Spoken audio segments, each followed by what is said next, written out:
God. Apart from the fact I think it's one of the most incendiary opening tracks I've ever heard in my life. It's an irresistible piece of music. And it's the first time ever that I'd been involved with symphonic arrangements. When I first sat down with Ritchie Blackmore to start listening to his ideas and adding mine after just getting the job with Deep Purple, one of the first things he played me was the idea of Burn. And I'd never heard anything like it. I just wanted to sing on that immediately, you know. And I was so keen when we were in Switzerland. I wrote, I don't know, at least 4, if not 6 different lyrics. I wish I still had them. And of course and laid them all out on a piano in the studio, and everyone chose the science fiction fantasy lyric, and it was amazing. I was there for the whole recording process. I was sitting next to Ritchie Blackmore when he did his original guitar solo, and last year I was sitting in between Reb Beach and Joel Hoekstra as they did their solos. It was just this amazing, a perfect collision of past and present.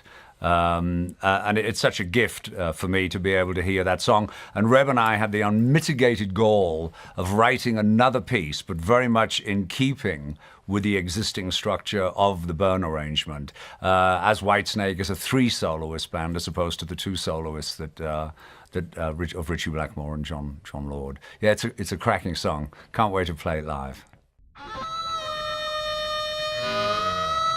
You Fool No One. Well, I got to tell you, Ian Pace came up with a breathtaking original drum pattern, which is still, you know, I've still hear people copying that interplay he did with the cowbell.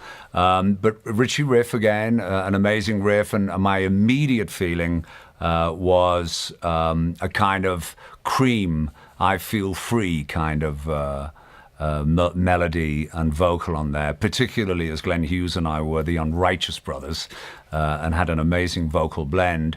But that was, you know, very easy to write. But yeah, it was, and what we're going to do now is feature Michael Devin and his fabulous blues harmonica as a feature live, and this will also obviously feature all 3 soloists in the middle section, and of course it's set up now for one of Tommy Aldridge's most exciting drum solos ever. But it's amazing that the song still has legs after over 40 years. Love Child is a song I wrote with Tommy Bolin, God rest his soul. Tommy and I have been hanging out with Bob Marley and the Wailers. We were both huge fans of reggae, and particularly Bob and the guys. And we were at the Sunset Marquee. And of course, one thing led to another, and the Wailers were really impressed that Tommy and I actually walked out of their room, you know, rather than crawled out. But when we wrote the original Love Child, it was a reggae song. You know, you can walk through fire, that make the north wind blow. You know, if you listen to it that way, dong, dong, you know, it works great. Reb loved it. He wanted to do that version. But Tommy and I, when we, you know, got all the elements together, we looked at each other and went, Deep Purple ain't gonna buy reggae, you know. So, you know, we butched it up and made it big and filthy, dirty riff now. And on the Purple album, I added this kind of donk at the end of the chorus and changed the solo bit up to show the guys off, you know. But all the elements are there, you know, and it's a blessed memory of Tommy Bolin and our Bob Marley and the Wailers experience. Sail away tomorrow. Sail Away, I had the basic idea for the lyric and the melody prior to us being in Switzerland. It was another one, amazing. Ritchie had taken delivery of, I think it was an early Roland guitar synthesizer, which was on a stand, and it was just weird looking. It almost like you should have been a preacher with a book on it. But he was just messing around with it and came up with that huge guitar synth sound, you know, which he did the guitar riff to. And of course, everything is amazing about it. And I'd written this, what I thought was a really good search for direction lyric, and but just sort of jamming to it on a cassette player. So when I actually got in the studio, it felt really low, and oh my God, I've blown it, you know. And John Lord, bless his heart, came running in, spilling his cognac out and going, "Davey, lad, don't change a thing. It's amazing. You know, it's the best thing I've ever heard," which was, you know, validation enough and a cherished memory. But when I was talking with Richie about maybe doing something together, I started doing preliminary preparatory work just in case. It's just how I'm a Virgo, for God's sake. I like being prepared. And it just came to me absolutely naturally to this different structure of the song. And it lent itself beautifully to the delicacy, the sensitivity of the lyrics. So I was really pleased. And at the time, I thought this might be a cool duet to do with Candice, Richie's beautiful wife in Blackmore's Night. And a great transition from his Renaissance music into this potential project. Of course, it was not to be. So I sent, when Joel came on board, who is just this fabulous, accomplished acoustic player, I said to him, "Look, that's the basic idea.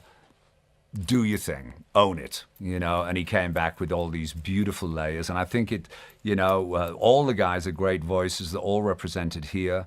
I think it's and none of this stuff is supposed to be compared or compete with. Obviously, people are going to do that, but that's not the purpose of it. You know, this is like just giving a fresh coat of paint, rearranging the furniture in an amazing house of purple. You know, and I think this came out very well. I particularly love the video that we worked on because it ties in a lot of Deep Purple elements, and the lyric lent itself to some very, very cool positive reflections on my memories, vivid memories provoked by this album of my time with Purple all those years ago. It's so interesting. When we were working on these songs, I distinctly remember Richie and I working on that one. He would make demos on a Revox taped, reel-to-reel tape deck. And was very smart. He could multi-track on this stereo thing, and he would do really fabulous sounding demos that you could have really just taken off and put on the record for me. And I was really surprised when I got all the publishing sent to me, and I went, "Wow, I can't remember it being a band composition," you know. But whatever, it is what it is. But it is a personal favorite. I think it's one of Richie's best riffs. And I like the vocal on it too. It's like that mixing what Richie loved, that sci-fi aspect, and the real stuff that I like to write about. You know, the heart, soul, body. You know the rest. But yeah, I think it's one of my favorite songs, and I think we've done it proud here. We've brought out a little more of the epicness. There's a beautiful, sensitive harmony solo that Joel wanted to do, which is Richie's original melody.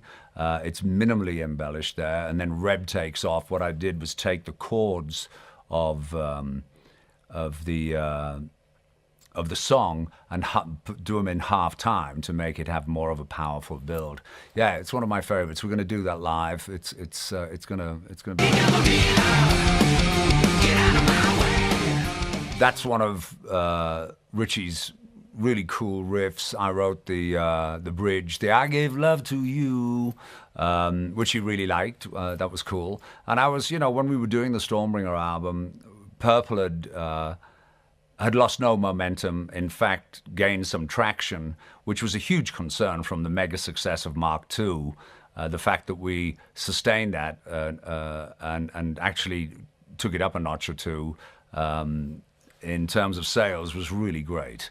And everybody had breathed a collective sigh of relief, and Glenn and I felt more part of, the goings-on. the situation. So I didn't have any problem offering my ideas and stuff. And when Richie and I were jamming, because when you're writing songs together, I look upon it as a conversation, a musical conversation with instruments, you know. And but Richie had this great riff, and we were down at Clearwell Castle in Gloucestershire in the Forest of Dean, and I had this awful feeling something was unwell at home, and I'd still maintained an apartment in Redcar in the distant north. And so I had one of our assistants, a great guy called Magnet, drive me at, I don't even know, frightening speed down the M6 to Heathrow, where British Midland Airways, early days for them, had held the flight for me. So I flew up and had a friend pick me up and drive me to the apartment, and I walked in and everything was trashed.